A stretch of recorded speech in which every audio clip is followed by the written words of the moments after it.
Was Geno Smith's 2022 season a fluke? On today's show, I'm going to tell you why it wasn't.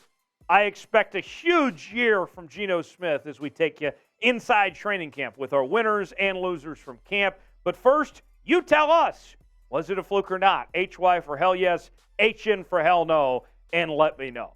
Geno Smith, a winner for training camp. And I got to tell you, as we've said many times on this show over the last few months, the reports from Geno Smith of what he has been able to do have all been positive. That it's not just been that he looks the part on the field, but he was putting in the work off the field. And that's continued through camp so far. Michael Sean Duggar of The Athletic had a couple different tweets that we'll show you here from Geno Smith's performances over the last couple days. Geno just hit Tyler Lockett that is, for a long touchdown against the first-team defense. Tyler got open in the deep middle. Then also said Geno got brought some time and hit Colby Parkinson wide open for a catch and run.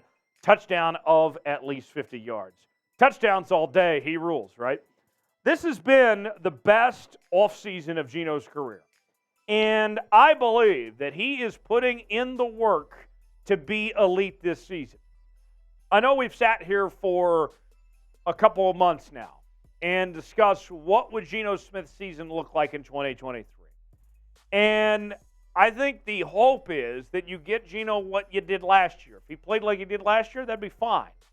But based on what I've seen and what we're hearing how things are going at training camp, I think that he's doing enough to take that next step to be one of the top quarterbacks in the league this year. That he's doing what it takes to take that next step to be in that upper echelon, and you're going to be talking about Geno Smith there. Not just good, but potential to be great. So, what do you think? Will Geno Smith, was the season last year a fluke? I've made the case. I don't think it was because of what I've seen him do this offseason to show that he's not going anywhere. Weigh in, tell us what you think. HY for hell yes, HN for hell no. If you think last year was a fluke or not, weigh in the comment section. Tell us what you think. Other training camp winners, Kenny McIntosh. Unique circumstances for the Seahawks with losing Kenneth Walker and Zach Charbonnet to injury. And that created an opportunity for day 3 selection Kenny McIntosh, the running back out of Georgia, to step up. And he's been getting first-team reps. More from Corbin Smith of SI All Seahawks. McIntosh continued to put everyone on notice during Monday's practice. During individual drills, he demonstrated excellent contact balance running through the gauntlet and exhibited top-notch technique, hand placement, and pop in pass protection. You know, sometimes it's all about just getting an opportunity, right? And when you look at Kenny McIntosh, he's taking advantage of this opportunity that's been given to him. None of us could have anticipated that this early in camp, the Seahawks would be without their 2 top young running backs. Sure, we've talked a lot about over the last couple of years of the injuries the running backs have dealt with at that position for Seattle. But if we're being honest with ourselves, we didn't expect that this chance would present itself as early as it did for Kenny McIntosh, and he's taken advantage of it. Next man up mentality. Kudos to Kenny McIntosh for being ready to answer the call. We're going to turn to another rookie on our list of training camp winners, and that is Jaxon Smith-Njigba, the wide receiver out of the Ohio State, who I think many of us expected to step right in and be the number 3 receiver, but he might be able to do just even more than that. Here's more from Tim Weaver of Seahawks Wire. JSN has impressed throughout the offseason, and now that training camp has arrived, he's emerged as the single most promising playmaker on the field. No other playmaker has been getting more praise from writers, coaches, and teammates.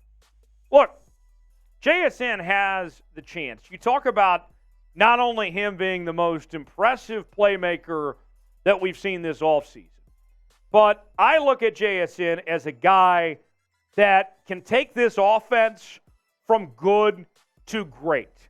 That he alone, he himself, can be that difference maker of taking a huge step up as far as I'm concerned. That JSN is going to be capable of doing just that. Because you look at Geno, you see the other receivers there. We know about the running back position. The Seahawks want to establish the run. JSN, I think, has got that chance to take this team to the next step where they want to go with his impact and be able to do this for a long time. That's what we're looking at. That's how big of a deal it was, this draft pick for Jaxon Smith-Njigba here. Name a winner from training camp for your Seattle Seahawks. There's several names to choose from. Who comes to mind? Chime in. Tell us in the comment section who a winner from training camp is. Folks, it is time to bet once again. Our friends at BetUS are back and better than ever. You can bet on preseason football involving your Seattle Seahawks. Also, we got wagers going on Major League Baseball. Maybe you want to bet on the Mariners. Maybe you want to bet on some motorsports, some golf, whatever it may be. We have all those options available to you at chatsports.com/bet.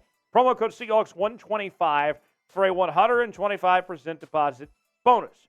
So how this works, you put $100 down, you get $125 to spend for free. It's like getting a pizza and then you get an extra pizza and a slice. It's a great deal that we're offering just for Seahawks fans.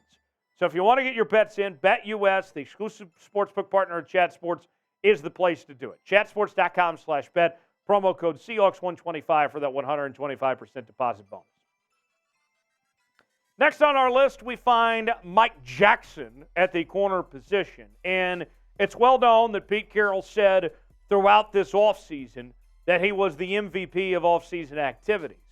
But that has carried over. That has continued on to training camp. Here's more from Mike Jackson himself on camp, saying this: it just feels good. Like, okay, I accomplished something. I came, I got work in. I envisioned me making plays. A year later, it actually happened. That was kind of my way not to get too down and just to be even killed. What stands out about Mike Jackson right now, what we've seen on film, for those that haven't been able to see, is this, folks. He's been able to show this ability to break on dig routes from top wide receivers. It's been pretty impressive to see what he's been able to do to make those breaks, those cuts, what he's able to do on DK, on Tyler Lockett, on these guys. He's showing his worth in those opportunities. And you look at the cornerback room, remember, there was a lot of attention just about a week ago on Devin Witherspoon with this holdout and competing for a starting spot with Mike Jackson and everything here, with Tariq Woolen on the other side. Look, at the end of the day, if Mike Jackson and Devin Witherspoon are both good, then they'll both get playing time, and they'll both play a significant role in this defense.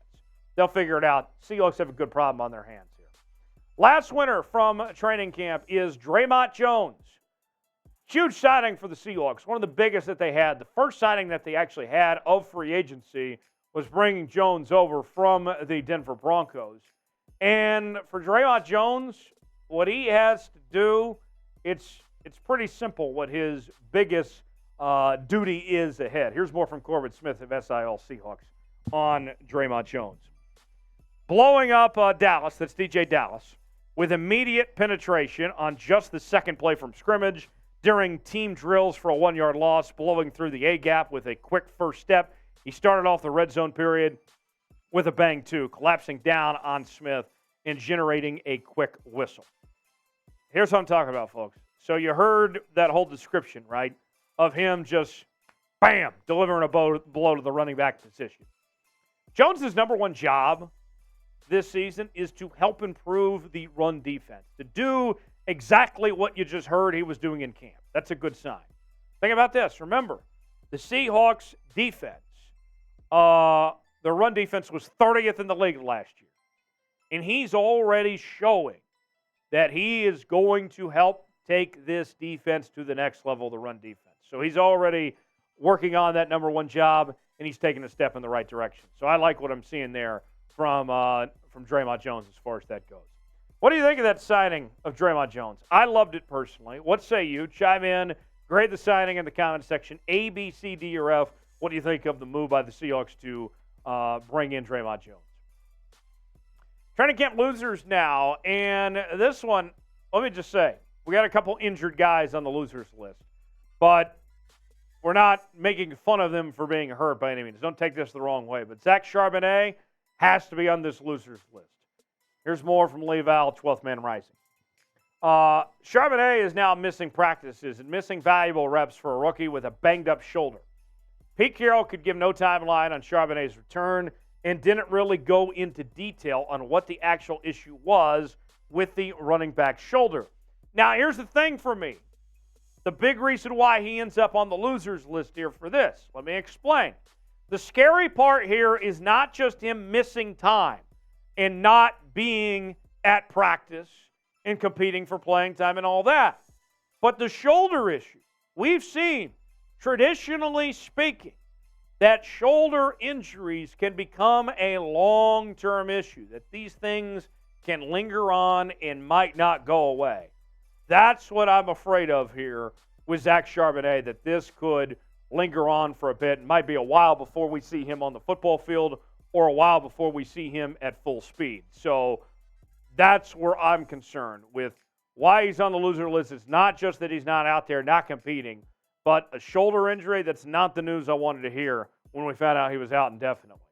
Rate your level of concern for Zach Charbonnet. Where is it right now with that shoulder injury? Scale it for me 1 through 10 in the comments section what your level of concern is.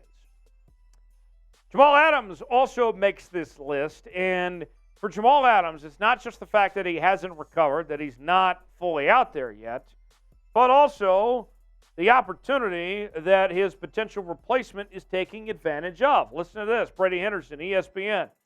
Julian Love, another player the Seahawks brought in this offseason, working with the number one defense at strong safety with Jamal Adams still sidelined. Came away with an interception when Geno Smith pass over the middle went through DK Metcalf's hands. Otherwise, a good day for the offense. Geno and DK connected on the final play.